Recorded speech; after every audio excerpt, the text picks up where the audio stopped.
Hi guys, welcome to ChrisDixonGuitar.com, and this is week 2 of the summer school. So let's get started right away. And if you're a beginner, then we're going to do a little lick based, it's a bluesy lick based on the pentatonic minor scale that we learned in week 1.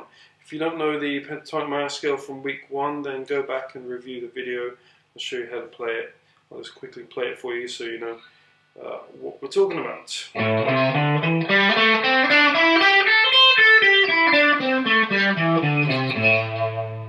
So we're going to be playing a blues lick based on that. I'm going to play it in 2 different ways. I'm going to play it the really easy way so that if you're a beginner you can sort of get the fundamentals down and start to play something really cool without having to work too hard, I guess. And then I'll also show you how to expand that and make it a little bit more interesting. So on a very basic level, the lick would be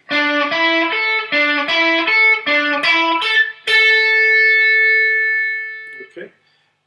And if you want to expand that a little more, then you can bend the first note and also end on a bend on the last note. So something like this.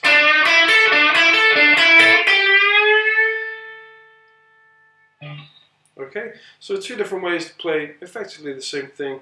One of them obviously sounds a little bit more cool, I guess, than just playing it straight. But to get that stuff down, you've got to really start with the beginning.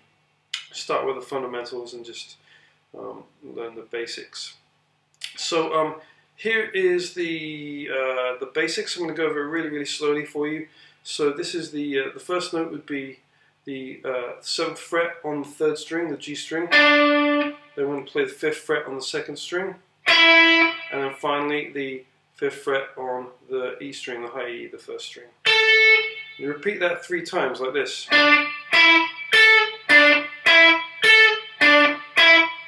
And then finish on the 5th fret on the E string, on the A note, and that's your lick. So it goes.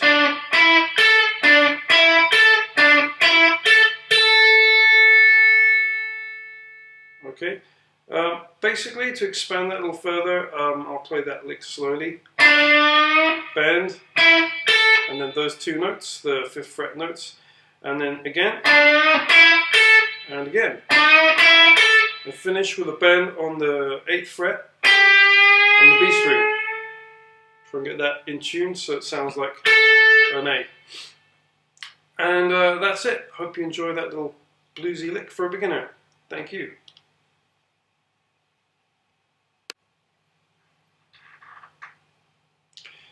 Okay, if you want to do something with the intermediate scale that we learned last week, that was the G major scale.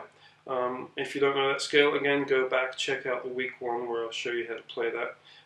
You can do some pretty interesting stuff with it, but a pretty obvious sequence, if you want to play something like 16th notes or 8th notes, would be using 4s, so a 4-note sequence. And I'll just show you really quickly that kind of thing. So basically,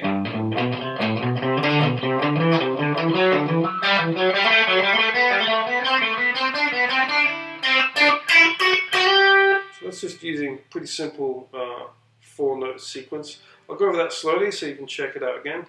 1, 2, 3, 4. So that's the 3rd fret, 5th fret, 7th fret, and 3rd fret.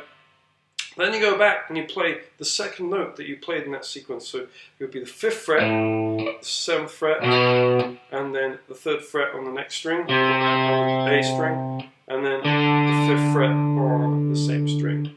And then you go back to this note here, which is 7th fret on the E string, and play 4 notes, and then go to the 2nd note from that set of 4. To the 2nd note of that set of 4, and so on. So you end up with a really cool, really nice little sequence of 4s there, and you can use that in pretty much any scale, and sounds really great. Okay, so if you want to do something a little more advanced, then this is a harmonic minor sequence. This is kind of based on a Paul Gilbert type of exercise. So he likes to play nice little sequences. This is sort of a 6-note sequence.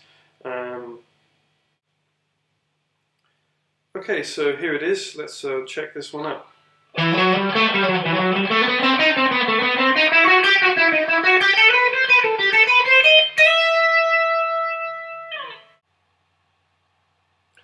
Okay, so here's the close-up of the Paul Gilbert harmonic minor lick.